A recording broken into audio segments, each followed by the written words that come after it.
Welcome all wrestling watchers. Welcome to Whale Talk episode 42, if I'm correct. Something correct me, please. Yeah, welcome to episode 42. We got a stack little list here of things to talk about. A lot of weird shit's been going on, man, but I hope we're all doing good. This crisis, this pandemania is running wild. Not Hulkamania. But yeah, I hope we're all doing good. I hope we're all distracting each other. Final Fantasy VII finally came out. So that's been like what, a million years in the making. It's been a weird couple of years. Like I told everybody, we got Final Fantasy VII remake. We got Kingdom Hearts 3. We're gonna run out of games to be wishing for here. We're getting a lot. We're gonna get that Cyberpunk game that basically a game. Everyone's wanted a game like that for a while. But let's get into things. Let's get into Monday Night Raw to kick things off here. Raw starts off with Asuka versus Liv Morgan. They actually had a fun little match here. I really didn't mind this. Liv is getting better each time I see her, but Asuka was pretty much laughing at this girl, like, "Girl, what are you doing?" Liv hits a code breaker. I think she used to call it. She used to call it the 201. It was like a side code breaker. I always liked that as her finish when she was like, the yo yo yo Liv Morgan. But easy here. Liv taps out to the Asuka lock. Not bad. Something different. Like I said, Liv improves every single time I see her, so I'm okay with it. Like I said, and she looks amazing. God damn. God damn. But they're gonna have to rebuild Asuka again. I feel like they always do this. They murder Asuka, and then they're forced to rebuild her, and then they murder her again. Oh god, this Raw was not great, by the way. And, this is the beginning of the end for me. Street Profits versus Austin Theory and Angel Garza. I'm shocked. I think Austin Theory is actually gonna stay up, man.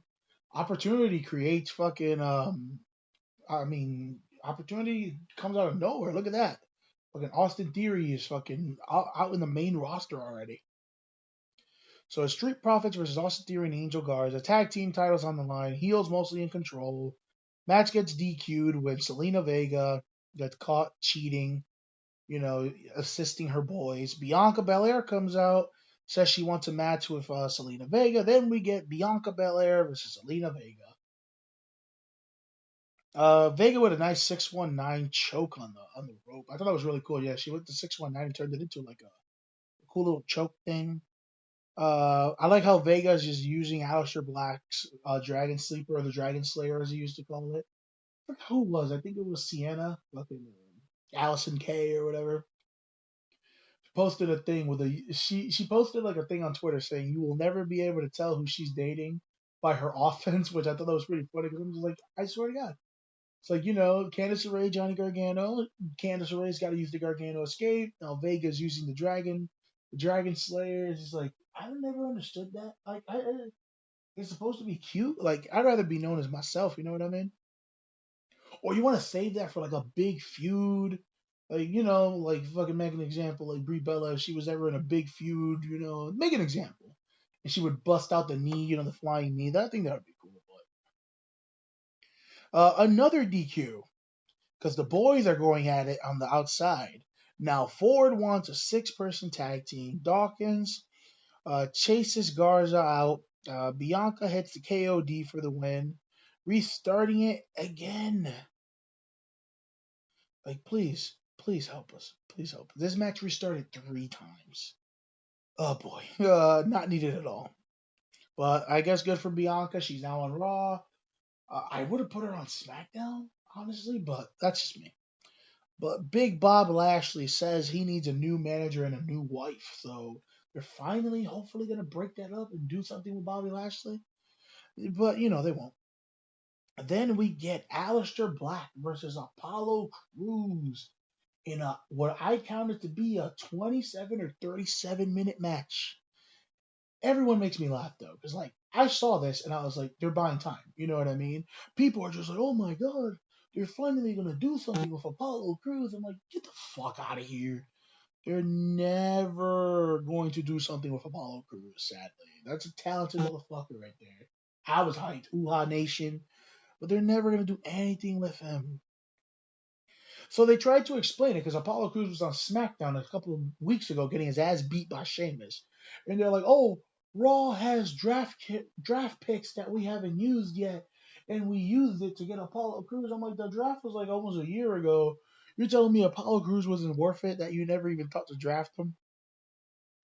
So Crews fucking recreate to Bobby Lashley. Bobby Lashley belly to belly to Alistair on WrestleMania on the outside. Apollo Crews does the same thing. Crews hits the cruise control power bomb for a near fall. I actually thought the motherfucker had it there because I never get to see his finish. Black with a high kick. Crews no sells and turns it into a nice clothesline. Crews with the good selling of the leg. He actually kept selling the leg the whole entire match. Alistair goes for the black mass. Um, fucking Crews ends up hitting a pump kick. Instead, not a bad match, but just way too many commercial breaks. Way too many. Alistair goes for Hurricanrana, but Cruz turns that into a power bomb. Like I said, this turned into a really good match near the middle of it. After all the rest holds in the beginning, Cruz hits the Uha combination again. This motherfucker tricked me. I thought he had it. You know, the military press slam to the moonsault to the shooting star press. Black kicks out. Cruz caught with a V trigger mid dive. Finally to Black Mass for the win. Like I said, I am so shocked this match got time, but I understand because, filler. Essential business, man. This is why Raw is essential business. Oh, God. I still can't believe they're going to let Vince record and all that shit. Fucking, you'd think after the death of the XFL again. Can't believe the XFL died again. Oh, boy. Then we get Ricochet and Cedric, the new tag team. What do they call? This fucking Lance Storm calls them Air Force One, which I'm just like, that's hilarious. He even put up the old video of Nelly. I was like, look at Lance Storm having some flavor in his Kool Aid. uh, Oni and Danny Burch versus Ricochet and Cedric, fast paced match. So now Ricochet is using the detonation kick as the recoil. No more code breaker. I'm like, okay, whatever. He used to use that anyway, so it's funny because he actually said he got the move from Dakota Kai, which is pretty funny. Yeah, I'm like, yo, look at him giving respect to Dakota Kai out here. But good to see Oni and Danny Burch. I don't know if they're called up now too, but it wouldn't be bad having some more tag team. But again, they should have gone to SmackDown. SmackDown is the one that only uses the New Day and fucking the Usos. I'm okay with Cedric and Ricochet being tag team partners. I actually said they should have been tag team partners for a while. It made more sense when they were doing Alistair and Ricochet. That shit was stupid. But it's the two guys Vince doesn't give a fuck about, so might as well put them together. Owens basically cutting a promo. He's going back to being himself now that he took care of the Seth Rollins problem. He's going back to being a prize fighter. I'm like, good. That was one of the best gimmicks that Owens had, the NXT prize fighter gimmick. So Seth Rollins versus some jobber. Seth is not happy. He came out angry as hell, beats the man up quick, stomp, done, and I need more of this. I like when like bigger people on the card, like Seth, or like I don't know, like Bray would be cool, like doing squash matches like this. This is cool. The return of Nia Jax versus Deonna Purrazzo. It's funny because Deonna Purrazzo debuted on Nia Jax on NXT, and then like what a couple years later now Nia Jax is coming back on Deonna Purrazzo. Can't believe Jax has been out a year with the double knee surgery. Uh, Jack kills her quick. New finisher. She adopted the Rampage DDT from Paige. Paige passed it down to Nia Jax. I'm like, okay. But Jax looked dominant. I'm always sad to see Deonna Purrazzo get jumped out. I think she's fantastic. But Berto fucking versus Brandon Fink. They keep using this guy. Like I said, he's pretty good. He's tall. I think he's Australian. He has a good look. Hits two moonsaults for the win. That was a quick little squashy there.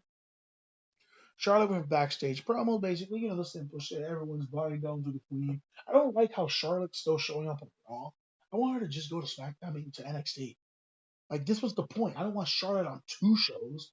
People are going to get more sick and tired of her. So then we get to this. After winning the title at WrestleMania, Drew comes back out for some reason. Talks about, he's the first Scottish world champ, first man from the UK to win the WWE title. Drew thanks Paul Heyman for giving Brock bad advice because he says every to F5 that Brock gave him just pissed him off more and more. Then he's about to leave and the Big Show comes out. What the fuck? Dude, when I saw this, I'm like, what the fuck are they gonna do? The Big Show congrats him, congratulations. Then he says he does not want shit, he doesn't want a match or anything. Drew says, it's fine because you're not getting a match, I'm not fighting you. Big Show calls him a bitch, says he's scared. I'm like, what the fuck is going on? Drew is just like, he's not the dumb baby face, he's not stupid, he's not gonna fight. Big Show slaps him, and that's it. Drew McIntyre gives him a WWE title after fighting Brock Lesnar. Yes, folks, let it be known. It is official. Big Show main evented WrestleMania, technically. WWE acknowledged it on their own shit. Big Show was technically the WrestleMania main event. This match happened at WrestleMania. It was recorded and we're watching it now. Big Show talking shit, saying that he's been here for 4 decades again. What the fuck am I watching? Big Show's just talking hella shit. I'm not gonna lie, I kind of enjoy Big Show talking that shit, bro. Drew slams him Hulk Hogan style. Not a lot of people get to pick up Big Show like that these days. Big Show with a big ass choke slam for a near fall. It's probably the best choke slam, one of the best choke slams he's ever hit ever since WCW. Drew with a Claymore, he gets the win, and that's it. This Raw sucked.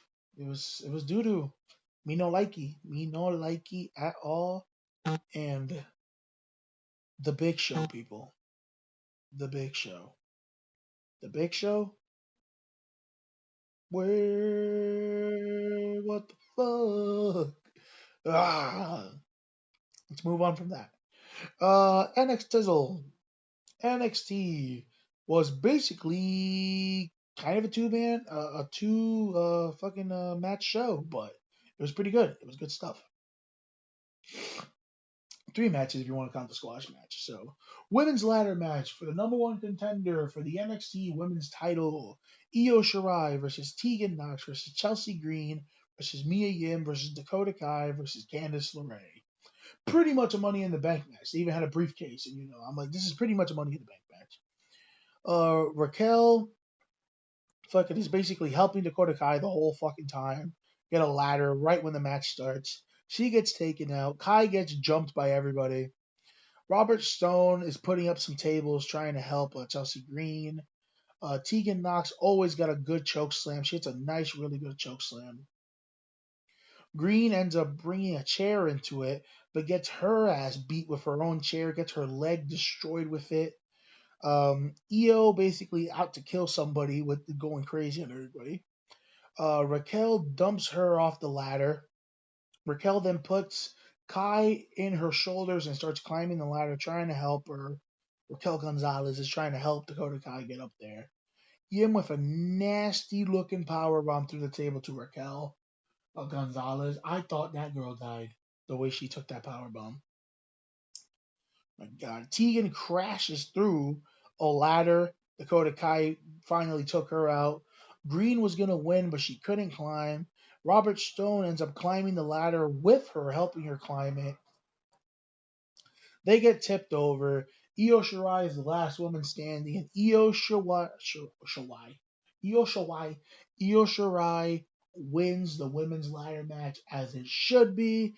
It is the perfect choice. Please, for the love of Jesus, I wanted Charlotte versus Io for so long, and I am ready. My body is ready.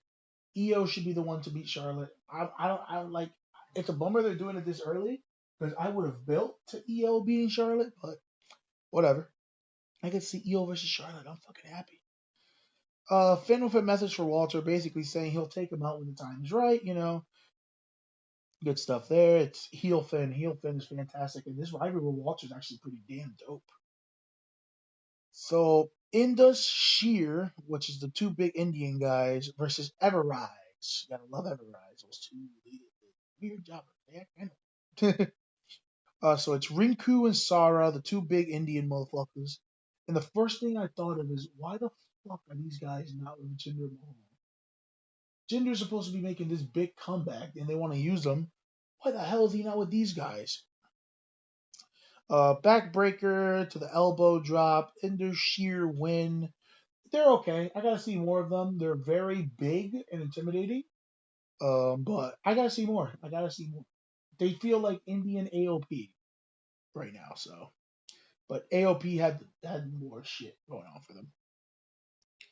Adam Cole with a quick promo saying, the simple. He just keeps saying the thing over and over again. Dream does not deserve a title shot.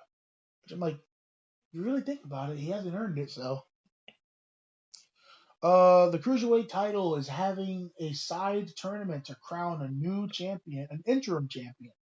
Basically, they're gonna pull a Shawn Michaels and fucking Razor Ramon. Basically, Devlin gets to keep his title, but they're gonna crown a second champ, and then they're probably gonna have like a big unification match. So I'm okay with it. Like I said, the cruiserweights need to get used more in NXT. That's why I wish 205 Live would die. They would just go to NXT. Then our main event of the evening, the Monster Ciampa versus Johnny Gargano, the Black Heart versus the Rebel Heart, the final beat. I kind of really dig I dig the build to this match. I know it's kind of corny, but I liked it. Johnny shows up first. Candice is fucking dropping him off because he's going to school. He meets up with him. Candice is just like, good luck, whatever, end this, do what you gotta do. And then she gives him a brown paper bag. Brown paper bag with something in it, but we'll know what that is later. Triple H is sitting in the empty arena, basically, with the one ring in there, looking like a fucking murderer. Ciampa comes in. Triple H says, as soon as I leave, kill each other. The match begins. Triple H leaves. Match was shot a little cinematic, which was kind of dope. I really liked this match. The match was really good. I know people were complaining it was too long. It was almost as long as the last man standing match with Randy and Edge, but I thought this match was a lot better than that. Johnny going at Ciampa's knee, talking about all the shit all his knee surgeries. Fucking, that was really fucking cool. Good trash talk by both guys here. But like I said, Johnny did this cool spot where he started destroying all the surgery spots that Ciampa's had. He's like, you had an arm surgery, a neck surgery, blah, blah. I thought that was a really cool spot. Destroying him with a chair. Really, really, really, really good heel work by Johnny.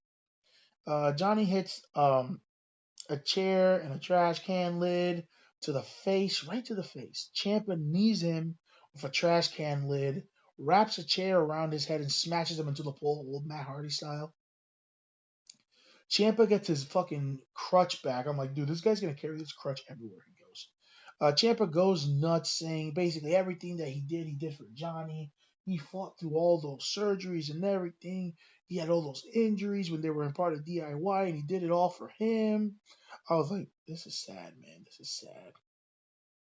Johnny gets power bombed through a table. Ciampa revealing the ring's wood again. He's basically gonna kill him again. The ref is basically trying to talk him out of it, but I like how Ciampa is talking to the ref like he's a concerned friend. He's even using the ref's like real name. I thought that was really cool. You don't see that a lot. Johnny trying to escape. They leave the building. Now they're fighting in the outside. They're on top of a production truck. Like I said, this match is very similar to the Edge and Randy Orton match, but this match was better. They fight it out on the top of the truck. They finally come down. They're back into the building. Johnny crossbodies Ciampa through a table.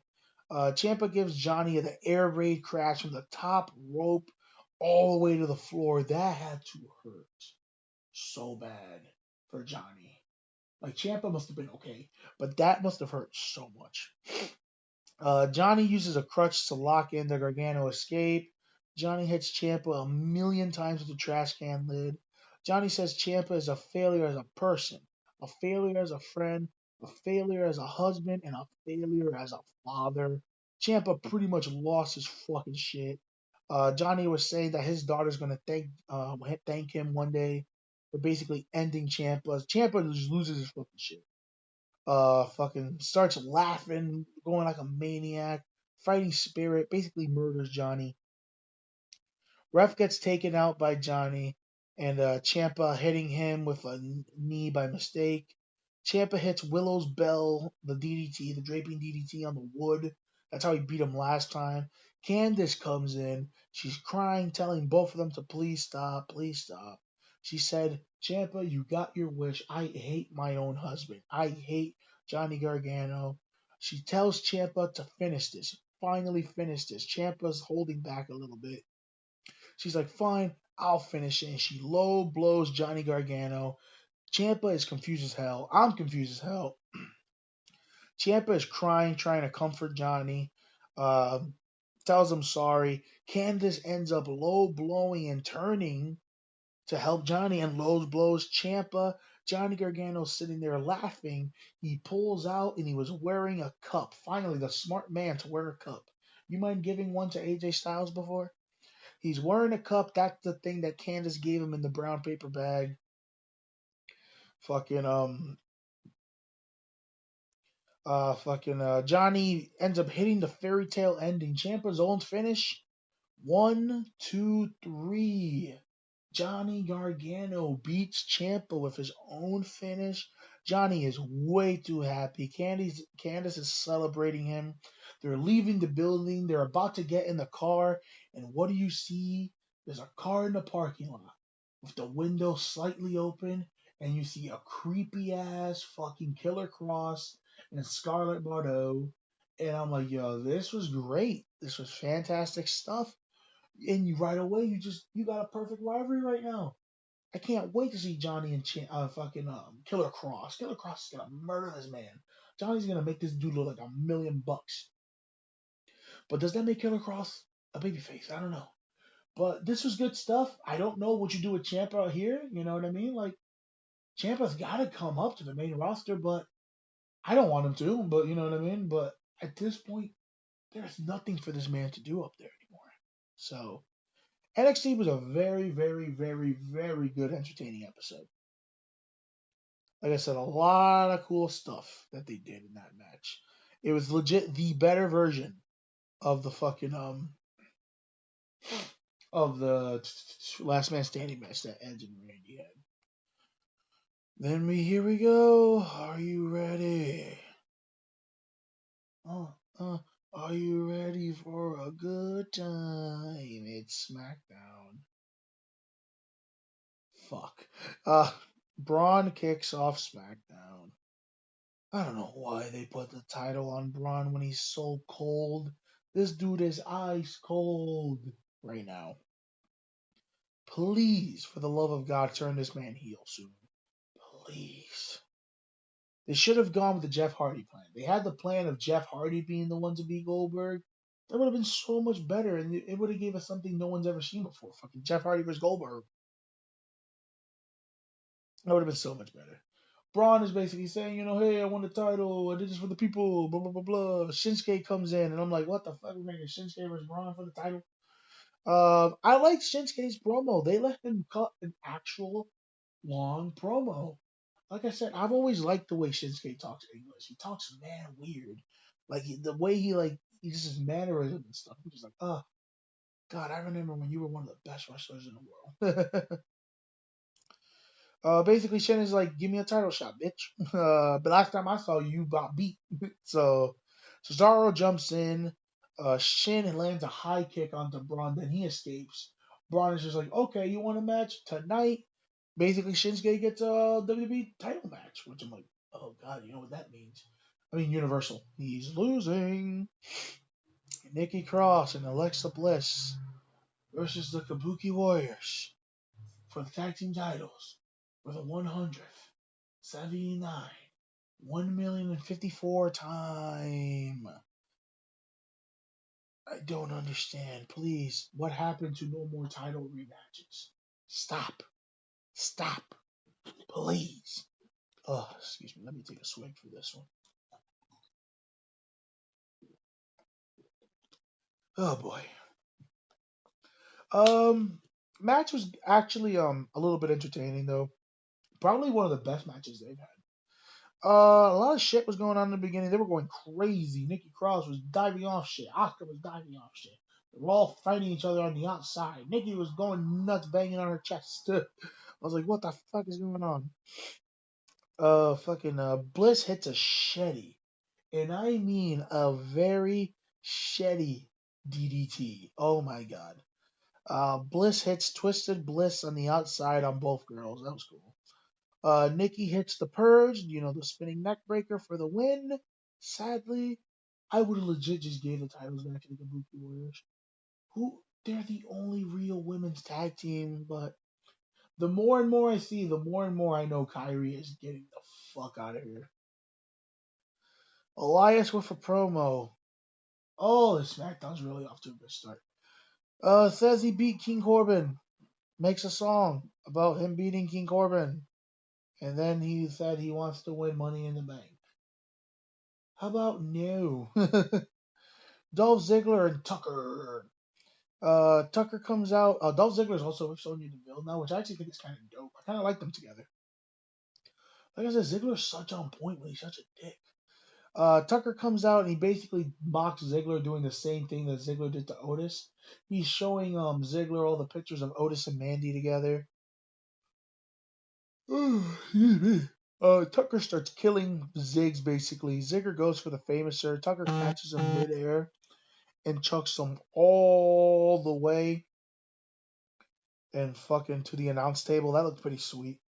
I really like Tucker in this match. I thought he did a fantastic job of holding his own. Like I thought he looked really good in this match. Like I said, I'm actually a fan of Tucker. Tucker, he could be something, man. With the aggression he had in this match, he could be something. Tucker rushes in after owning Ziggs. Ziggs gets out the way.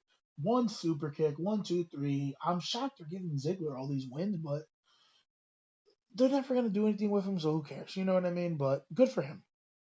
The Dirt Sheet, Morrison. The Dirt Sheet with Miz and Morrison are doing a live version of it. Morrison is just a fucking treasure. Let's just save John Morrison if something ever happens. They play the fucking clip of AJ saying, the please don't bury me with the Undertaker. And Morrison's like, I have nightmares of just AJ saying, please don't bury me. Because that's exactly what I say every time I walk into work. And I'm like, that's so true. But Morrison, they buried you a long time ago. Miz then chimes in. He says, don't worry. I also say the same thing when I go into work. I was like, I thought that was pretty. They end up doing a live version of their Miz and Morrison. Hey, hey, ho, ho song. The Usos come out. They start talking shit, basically saying, hey, Morrison, how does it feel to know that you carry the team? Miz is just like, you're not going to do anything to get us against each other, blah, blah, blah.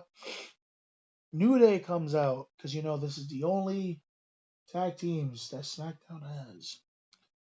Well, until the next match. Big E wants a three-way with the other guys because he said it's not fair that they didn't get to compete. So now it's going to be Jey Uso, The Miz, and Big E for the tag team titles. So this is twice the tag team titles have been defended with no tag teams. Okay.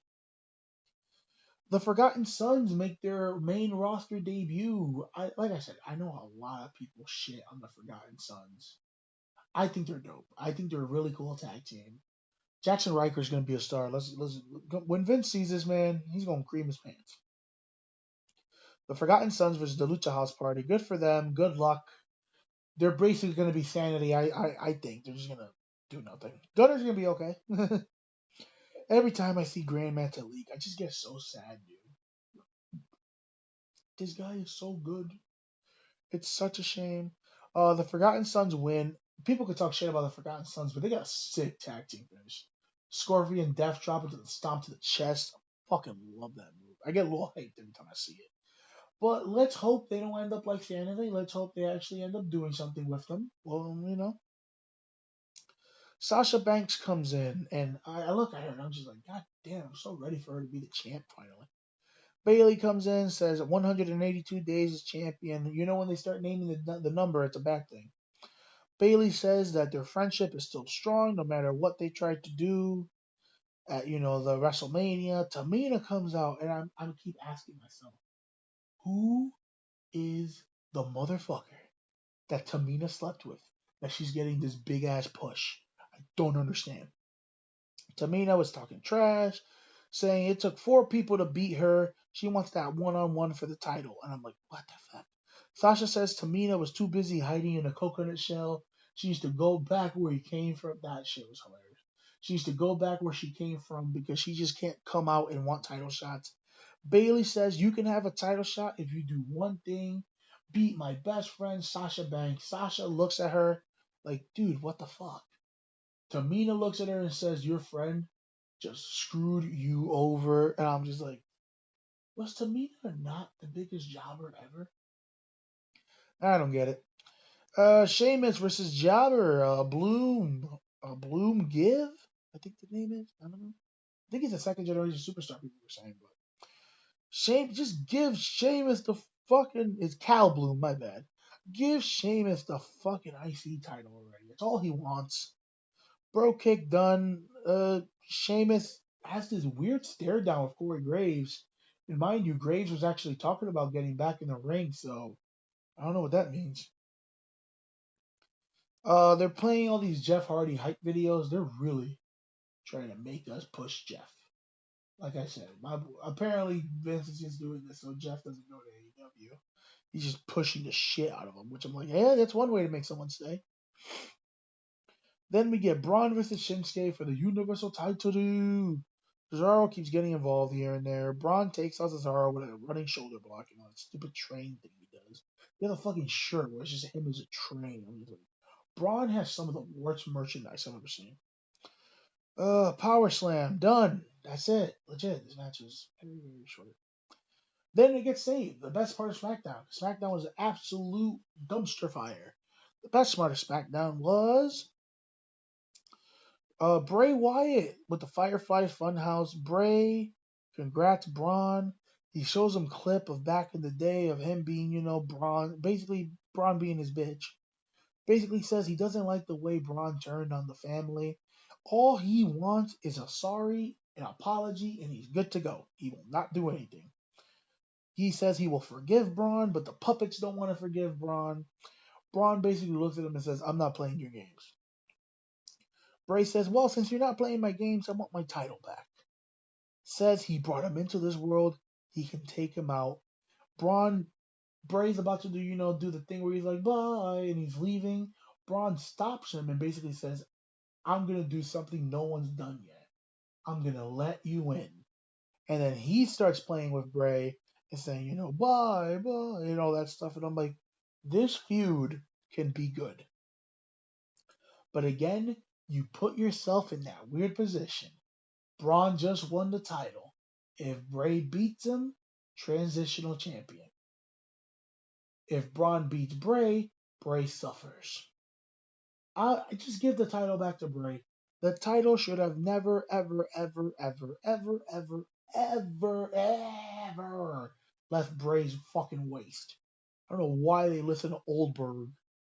But I'm actually excited for this feud because they can go into a lot of detail. They can go pulling out how the hell he got Braun Strowman, which is something they never explained. But why was he the black sheep of the family? But we'll get there. And then we're going to end it off here with some AEW Dynamite. Jake starts it off with a promo package saying, basically simple, if you fight Vance Archer, everybody dies. You're going to die. So I'm just like, simple to the point. I respect it. Basically saying, hey, look what he did to Marco Stunt. That's exactly what he could do to everybody. And the crowning achievement of Dynamite, not even the matches or anything, was having Chris Jericho on commentary. Jericho, this motherfucker can do no wrong. Like we got to preserve whatever Chris Jericho is, man. The dude's an alien. It's Lance Archer versus a jobber. Kills a jobber. Fucking boots him in the face in his entrance. Chokeslam, blackout, done. Lance Archer ain't getting paid by the hour. This is good stuff. I hope they keep doing these. This is what they need to do with fucking Wardlow. I don't know why the hell they're not even pushing Wardlow. Then we get Dr. Britt Baker versus Sheeta, and this turns out to be Dr. Britt Baker's best match of her career. This was an excellent match. This was really good. Fucking Sheeta could just do no wrong. Sheeta is on fire. Sheeta is legit top 10, one of the best women in the whole wrestling industry right now. Britt taking control early on, hits a famouser while Billy Gunn is staring from the audience. I thought that was funny. Britt playing way too much, a lot of shit talking. Sheeta puts Britt Baker on the outside barricade. Some fans start holding her down, and fucking Jericho's losing his fucking mind. Sheeta hits a flying high knee to the jaw of Britt Baker. Finally, Britt hit a good sling blade. People, it can happen. She hit a fantastic sling blade. Britt Baker's nose ended up getting busted open the hard way open by Sheeta, and I mean there was a lot of blood. Like this was a busted nose. Sheeta hits the Falcon Arrow, trying to go for the win. The ref is checking on Britt mid-match. So much blood. Jericho's fucking losing his fucking mind. Britt tries to take a break. Takes a break. She gets back in the ring. She tries to destroy Sheeta's teeth, but she ends up blocking it. Sheeta drops Britt on the top turnbuckle. It's a running knee for the win. Not a bad match at all. I'm so glad they had Sheeta go over. I was scared for a second that Sheeta was going to lose, but Sheeta has to be the one to beat Nyla Rose, even though people are going to be like, what the fuck? But this is good stuff. This is Britt Baker's best match I've seen ever. Kenny and Michael Nakazawa want a tag team name. They're in the back and they're like, what should we call ourselves? We're going to have a tag team match today. We should call ourselves the best friends because that's what we are. We're best friends. Kenny says, Michael, that's already taken. They are fighting the best friends tonight. Best friends might come in. Orange Cassidy come in. And the best friends are just like, you think this is funny? You think this is a game? This is all we have. So they put the name on the line. It is the best friends versus the best friends for the name rights. Fucking Orange Cassidy ends up going back into the bathroom. I was like, this is funny. Promo video, really good promo video performing Hagar and Moxley next week in their no DQ match. I'm looking forward to it. Like I said, I know a lot of people don't take Jake Hagar seriously, but as Jack Swagger, you know what I mean. But I'm over the Jack Swagger thing. I really like what Hagar's doing. Jake is basically Kevin Owens now. He keeps talking about how he's a prize fighter who fights for his family. I'm like, God damn, Owens has got his whole gimmick check. Jake says he's been training for a fight. He was supposed to have a fight in Bellator instead, but now he's using the fight training onto this match with Moxley. So I'm like, that was really cool. Omega and Nakazawa versus best friends. Jericho was talking about how he's gonna stab somebody with a fork. He's gonna stab a bitch. I thought that was funny. Michael Nakazawa with the baby oil stops Trent from chopping him because he puts the oil on his chest and Trent can't get good chops in. I don't know. A lot of people were shedding on this match. I thought this match was hilarious. Kenny and Michael Nakazawa with some of the weird ass fucking moves. They did this weird move where they were like a sexy cop or something like that. Then comes the greatest move in professional wrestling history. Nakazawa puts fucking Trent Beretta on the rope, oils the rope, slides him pelvic first back and forth on the rope, and they called it the hentai slide. Fantastic. Fucking Nakazawa tries to hug Orange Cassidy. Kenny tries to hug him, but Orange Cassidy's having no way. He's not hugging any of them. Jericho wants the cleaner back. Even Jericho too. Jericho's just like, I really miss the real Kenny Omega. Blah blah blah. I'm just like, one day they're gonna have to please us fans and give us what we want on that. Like, I understand Kenny's having fun, but dude, he needs to go back to being the cleaner. Come on, please. Trent hits the gobstopper knee for a near fall. Nakazawa ends up taking out his underwear and he uses it as the claw. What the fuck? Nakazawa was a weird motherfucker. Best friends hit strong zero for the win. What a fun match. Really fun match. All five men hug it out. Best friends keep the best friend's name. Nakazawa hits the hentai slide. What more can you want from the match?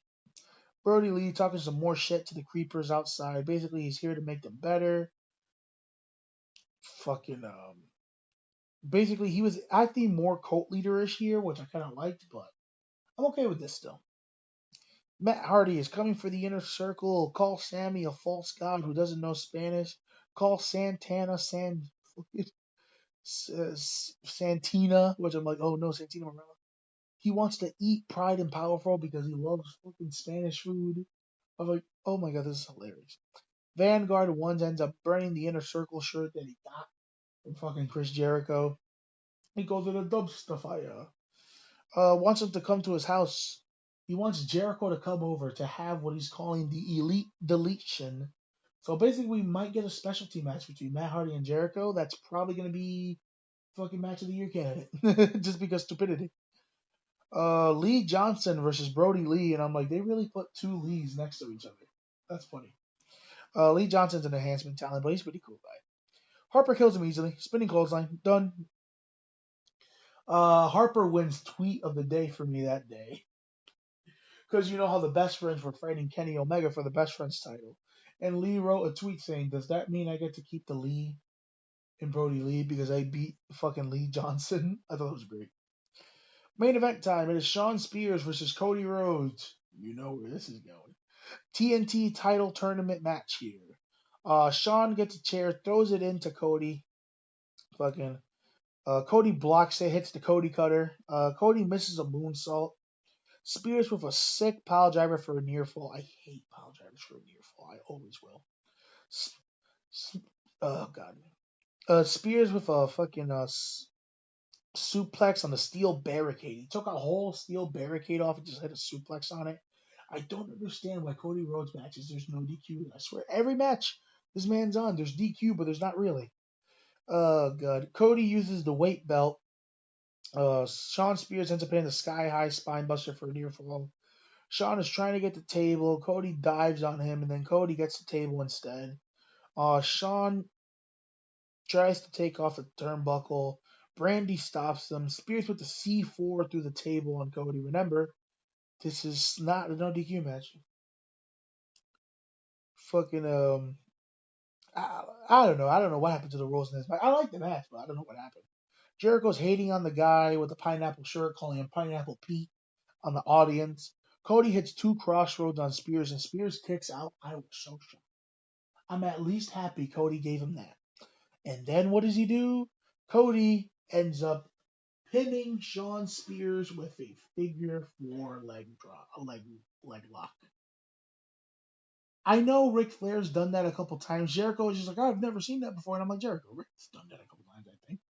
But I thought that was a weak finish. It was a good match. Again, I don't like how every Cody Rhodes match there's no DQ for some reason, without them even saying anything. But I enjoyed the match. Again, I knew Cody was going to eat Shawn Spears for breakfast like he always does.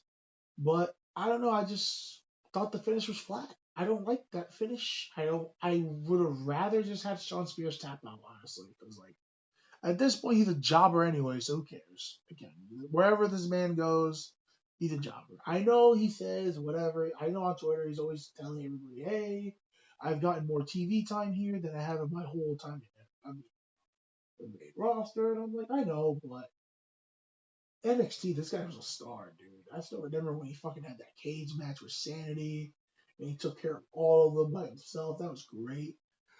And the whole, the whole roster was celebrating. But that's pretty much all the wrestling out here. So yeah, that's it for me. I'll catch you guys next time. Follow me on UUUSK92 on all the social medias. Follow the pod wherever podcasts can be heard. Whale Talks Wrestling. BKDragon92 at yahoo.com is the email address. Shoot me some questions, please. I would answer all the wrestling questions. You know, what's my favorite match? Shit like that we could discuss. That's it for me. I'll catch you guys next time. Peace out. Stay safe out there.